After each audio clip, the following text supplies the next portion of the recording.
Alright, so it's your boy Brian for part 3. It's like subclimate temperatures. It's like mind-numbingly cold out here, but I wanted to finish off this video review. Um, Last match on the DVD was John Cena against Umaga. At this point, Umaga was undefeated. Um, Pretty good stuff.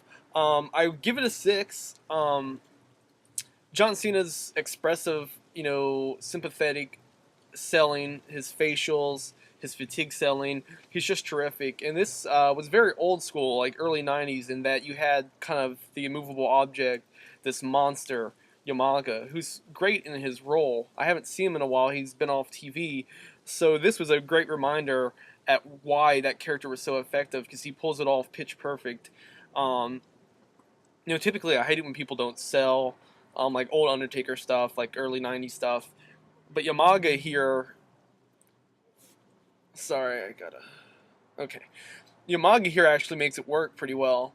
So you got the sympathetic baby face and the monster heel. It's Wrestling 101, but it's done very well here. Now they would go on to have another match the next month at Royal Rumble. So this is kind of a sneak preview. It probably went a little less than 20. Gave it a 6. Good stuff. Cena got the win with a roll up, which was kind of a surprise flash pin. Pretty good stuff. My cat.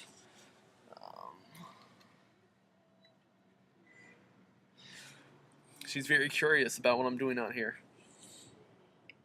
Okay, so what else was on the DVD? Well, there was 2 bonus matches, both of them deplorable. The first one was from January 1st, 2007, and it featured Kevin Federline, K-Fed, best known for being Britney Spears' ex-husband, against John Cena.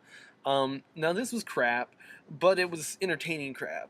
Kevin Federline is borderline brilliant heel. He had the mannerisms down. As soon as he came out for his entrance, he just played the pompous, cocky, prick that you wanted to kick in the throat. Did an awesome job at it. So the match itself was not much more than an exhibition.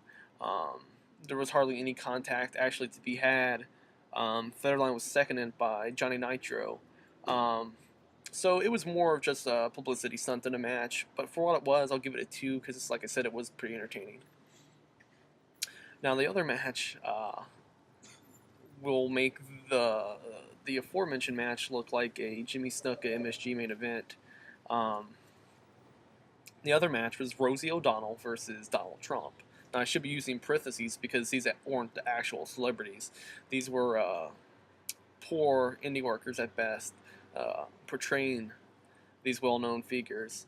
Ace Steel, friend of Colt Cabana, and it's so cold out here, I'm practically freezing. My words are coming out slurred. That's not a good sign. But Ace Steel played Donald Trump with a bad wig, and then you had Rosie O'Donnell. Who knows who she was. I'm also going to give this a 2. At the time, I absolutely hated it, and in fact, I still say, McMahon, you're an asshole for making us sit through 25 minutes of vignettes and stuff leading up to this match and the match itself, eating up time that you could have good wrestling on. But at the same time, it wasn't as bad as I remembered it. The action itself, there's not a lot of it. It probably goes 2 minutes. They actually try to do some spots. Rosie's doing some shoulder block sequences, running the ropes. That's kind of interesting. And I apologize if this is really shaky. I'm shivering here. But, so that's about that. I will say there is one thing I like about that match quite a lot. Quite a great deal. And that is, there's a Fudgy the Well, which if you don't know it, it's like a TCBY dessert cake for birthdays and parties and whatnot. Well, there's one of those sitting out on the announcing table, and Donald Trump grabs the Fudgy the Well cake and bitch slaps Rosie O'Donnell with it. It was the only spot on the entire DVD I had to rewind and see a second time. I laughed out loud. He hit her so hard in the face with this fudgy dessert that it's so funny. So that kind of made that match for me. Alright, well that was it for the bonus features, which were those 2 matches in the show itself. So in conclusion, do I recommend seeing this? Yeah, I actually do. it wasn't meant to be a great pay-per-view. I mean, it was kind of getting the momentum steamrolled up for Royal Rumble, and then later down the road for WrestleMania. But when you have 2 6s and a 7 on a 7-match WWE pay-per-view, those are pretty good. Don't odds isn't the right word. Those are, that's a pretty good average, I guess I'll say. So definitely check it out, especially the DX match, as well as the main event and the opener with the cage match. Well, that's it. I'm freezing. I'm gonna get inside now. Thanks for watching, and be on the lookout for more of these video reviews. I have quite a lot planned. Um, I'm going to be doing, next from WWE, I'll be doing No Mercy 2008, which was one of their most popular and well-pimped shows on the internet, especially due to 3 matches, all which are on many top 10 lists for Match of the Year from last year. So I'll be doing that show soon, as well as a cornucopia of TV, both TNA and WWE, as well as some classic AWA from ESPN Classics, nevertheless. And also, I got a CD rack full of DVDs that I acquired over 2008. I plan on watching a bunch of those.